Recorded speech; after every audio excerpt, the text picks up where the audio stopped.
ഇനി നിങ്ങൾ vegetable stew ഉണ്ടാക്കുമ്പോൾ ഇതുപോലെ ഒന്ന് ട്രൈ ചെയ്ത് നോക്കണം. എല്ലാവർക്കും ഇഷ്ടപ്പെടും. ഇതിൻ്റെ ഉപ്പും എരിവും ഒക്കെ നോക്കുക. ബാക്കി വെച്ചിരിക്കുന്ന ഗരം മസാല ചേർക്കുക. Cook with Sophie, sharing 40 years experience. എല്ലാവർക്കും നമസ്കാരം. ഞാൻ സോഫി കുര്യാക്കോസ്. എല്ലാവരെയും എൻ്റെ ചാനലിലേക്ക് സ്വാഗതം ചെയ്യുന്നു. നമുക്ക് ഒട്ടും സമയം കളയാതെ നേരെ വീഡിയോയിലേക്ക് പോകാം. ഒരു സാധാരണ വെജിറ്റബിൾ സ്റ്റൂവിന് എടുക്കുന്ന എല്ലാ സാധനവും ഞാൻ എടുത്തിട്ടുണ്ട്. ഒരു ഉരുളക്കിഴങ്ങ് തൊലി കളഞ്ഞ് വെച്ചത്, ഒരു ക്യാരറ്റ്, 6 ബീൻസ്, ഒരു ചെറിയ സവാള, എരിവിന് 4 പച്ചമുളക്. എരിവിനനുസരിച്ച് നമുക്ക് പച്ചമുളക് കൂട്ടിയോ കുറയ്ക്കുകയോ ഒക്കെ ചെയ്യാം. ഇത് സാമാന്യ എരിവുള്ള പച്ചമുളകാണ്. അതുകൂടാതെ ഒരു ചെറിയ കോളിഫ്ലവറിൻ്റെ ഒരു 1/4 ഭാഗം മുറിച്ച് അത് ഉപ്പും വിനാഗിരിയും ചേർത്ത് 2 മിനിറ്റ് തിളപ്പിച്ച് കഴുകി വെച്ചിരിക്കുന്നതാണ്. സാധാരണ ആരും വെജിറ്റബിൾ സ്റ്റൂവിൽ ചേർക്കാത്ത ചില ചേരുവകൾ ഞാൻ ഇതിൻ്റെ അകത്ത് ചേർക്കുന്നുണ്ട്. ഒരു 10 ചുവന്നുള്ളി, അതുപോലെ ഒരു 50 ഗ്രാം പനീർ. ചുമന്നുള്ളി സ്റ്റൂവിൽ ചേർത്താലും ആരും പനീർ സ്റ്റൂവിൽ ചേർത്ത് കണ്ടിട്ടില്ല. അതുകൊണ്ട് ഇതൊരു വെറൈറ്റി വെജിറ്റബിൾ സ്റ്റൂവാണ്. ഇതിന് കുറച്ച് കാഷ്യൂ നട്ട് എടുത്തിട്ടുണ്ട്. ഇത് കുറച്ച് വറുത്തിടാനും അതുപോലെ അരച്ച് ചേർക്കാനും കൂടെയാണ്. അതുപോലെ കുറച്ച് കിസ്മിസുണ്ട്. പിന്നെ 3 അല്ലി വെളുത്തുള്ളി, ഒരു ചെറിയ കഷ്ണം ഇഞ്ചി, തേങ്ങാപ്പാൽ 1/4 പാല് 2/4 പാല്. ഇത് ഒരു 1/2 കപ്പ് 1/4 പാലും 1 കപ്പ് 2/4 പാലും. ഒരു 3/4 ടീസ്പൂൺ ഗരം മസാല എടുത്തിട്ടുണ്ട്. നമ്മുടെ ടേസ്റ്റിനനുസരിച്ചാണ് ഇട്ട് കൊടുക്കുന്നത്. അതുപോലെ എരിവിന് പച്ചമുളകിൻ്റെ എരിവ് പോരെങ്കിൽ അതിനനുസരിച്ച് കുരുമുളക് പൊടി, ഉപ്പ്, നെയ്യ്, വെളിച്ചെണ്ണ, വെള്ളം. പച്ചമുളക് കീറി വെച്ചിട്ടുണ്ട്.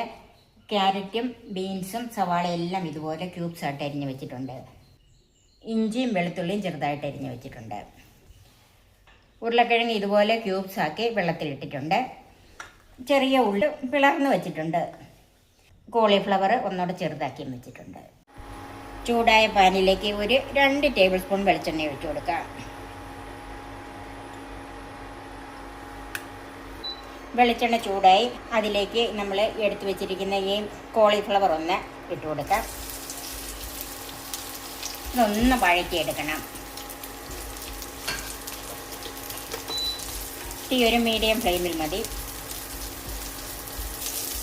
ഈ കോളിഫ്ലവറിൻ്റെ ആ പച്ചച്ചവി ഒന്ന് മാറിക്കിട്ടാനാണ് ഇങ്ങനെയൊന്ന് വഴറ്റിയെടുക്കുന്നത്. അത് കറിക്ക് വളരെ രുചിയാണ്. നിങ്ങൾ ഇങ്ങനെ ചെയ്തിട്ടില്ലെങ്കിൽ ഇതുപോലെയൊക്കെ ഒന്ന് ചെയ്ത് നോക്കണം കേട്ടോ.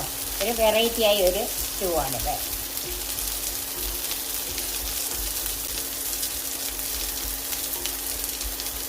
ഇപ്പം ഇത് വെളിച്ചെണ്ണയിൽ ഒന്ന് വാടിയിട്ടുണ്ട്. ഞാൻ തീ ഓഫ് ചെയ്തിട്ട് ഇതൊരു പാത്രത്തിലേക്ക് മാറ്റി വെക്കുവാണ്.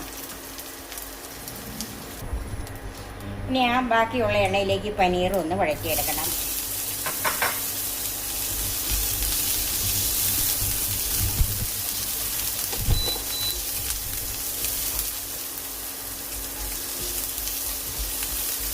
പനീറിൻ്റെ ആ പച്ചമണം ഒന്നും ചിലർക്ക് ഇഷ്ടപ്പെടുകയില്ല. അപ്പം ഇങ്ങനെയൊന്ന് വഴറ്റിയെടുക്കാമെങ്കിൽ പച്ചമണമൊക്കെ മാറിക്കിട്ടും. സ്റ്റൂവിന് നല്ലൊരു രുചിയും കിട്ടും.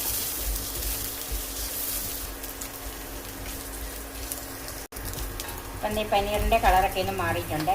ഇത് നമുക്കൊരു പാത്രത്തിലേക്ക് മാറ്റി വെക്കാം. ഇനി ഞാൻ ഈ വെജിറ്റബിൾസ് എല്ലാം കുക്കറിലാണ് വേവിച്ചെടുക്കുന്നത്. അതിലേക്ക് ബീൻസ്, ക്യാരറ്റ്, സവാള, പച്ചമുളക്, ഉരുളക്കിഴങ്ങ്,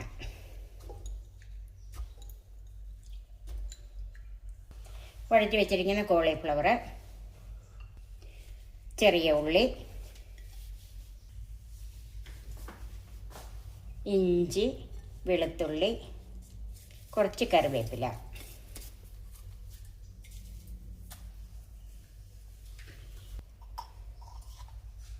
ഉപ്പ്, കുറച്ച് ഗരം മസാല. ഇത് ഞാൻ വെള്ളം ഒഴിച്ചാണ് വേവിച്ചെടുക്കുന്നത്. കുറച്ച് വെള്ളം ചേർക്കാം. ഇതൊന്ന് മിക്സ് ചെയ്യാം.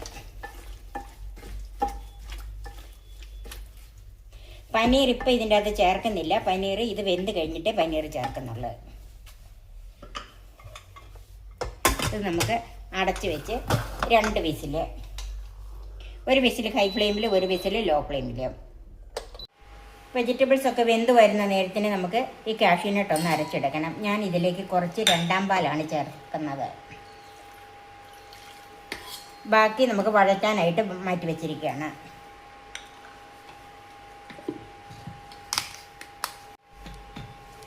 കാഷ്യൂനട്ട് തേങ്ങാപ്പാലിൽ അരച്ച് വെച്ചിട്ടുണ്ട്. ഇത് നമുക്ക് മാറ്റി വെക്കാം.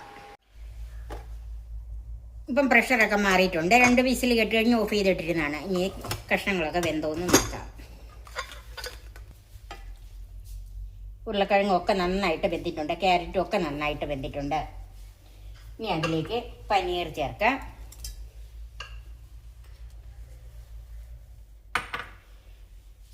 തീ ഓണാക്കാം. കൂടെ തന്നെ 2-ാം പാലും കൂടെ ചേർക്കാം.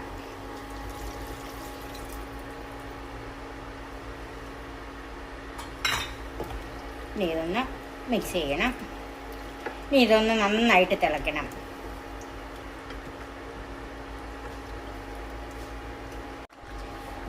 അപ്പം 2-ാം പാലും പനീറും ഒക്കെ ചേർത്ത് കഴിഞ്ഞ് നന്നായിട്ട് ഒരു 2 മിനിറ്റോളം തിളച്ചിട്ടുണ്ട്. ഈ പനീറിന് ഇത്രയ്ക്കുള്ള വേവേ ഉള്ളൂ. നമ്മൾ വഴറ്റിയെടുത്തതായതുകൊണ്ട് ഇത്രയ്ക്കുള്ള വേവേ ഉള്ളൂ പനീറിന്. ഇനി നമുക്ക് തീ ഒന്ന് കുറച്ചിടാം. അതിലേക്ക് തേങ്ങാപ്പാലിൽ നട്ട്സ് അരച്ചതുണ്ടല്ലോ, അത് ചേർക്കാം. ഒന്ന് മിക്സ് ചെയ്യാം. ഇനി അതിലേക്ക് 1-ാം പാല് ചേർക്കാം.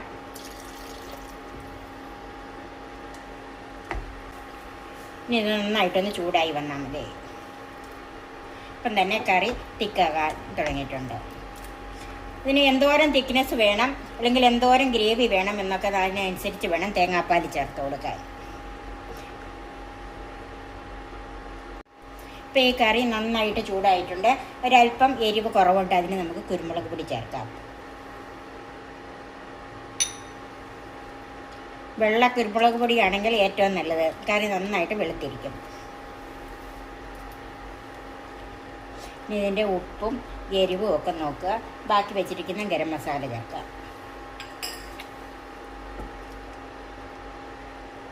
ഉപ്പോ എരിവോ എന്തെങ്കിലും വേണമെന്നുണ്ടെങ്കിൽ ഈ സമയത്ത് ഇട്ട് കൊടുക്കണം.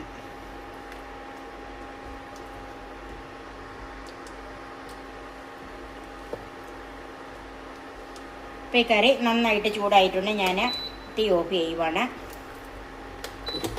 ചൂടായ പാനിലേക്ക് ഒരു 1-2 ടേബിൾ സ്പൂൺ നെയ്യ് ഒഴിച്ചു കൊടുക്കാം.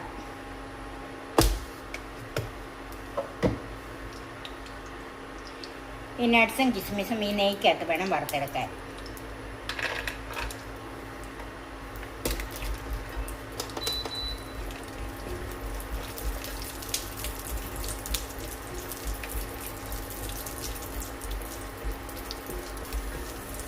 കിസ്മിസ് വേർത്ത് വന്നിട്ടുണ്ട്. അതേ നമുക്ക് തീ ഓഫ് ചെയ്യാം.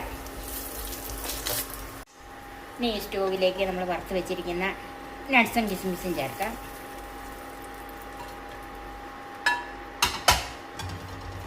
കുറച്ച് കറിവേപ്പിലയും കൂടെ ചേർത്ത് ഒരു 2-3 മിനിറ്റ് ഒന്ന് മൂടി വെക്കാം.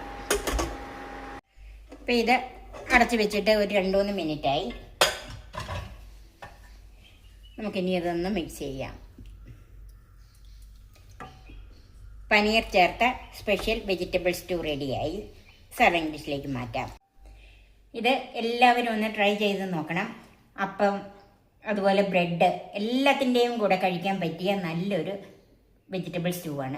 എൻ്റെ ഈ ചാനൽ സബ്സ്ക്രൈബ് ചെയ്യാനും എൻ്റെ ഫേസ്ബുക്ക് പേജ് ലൈക്ക് ചെയ്യാനും ഷെയർ ചെയ്യാനും കമൻറ്റ്സ് അറിയിക്കാനും മറക്കരുത്. പുതിയ പുതിയ വിഭവങ്ങളുമായി നമുക്ക് വീണ്ടും കാണാം. ഞാൻ സോഫി കുര്യാക്കോസ്.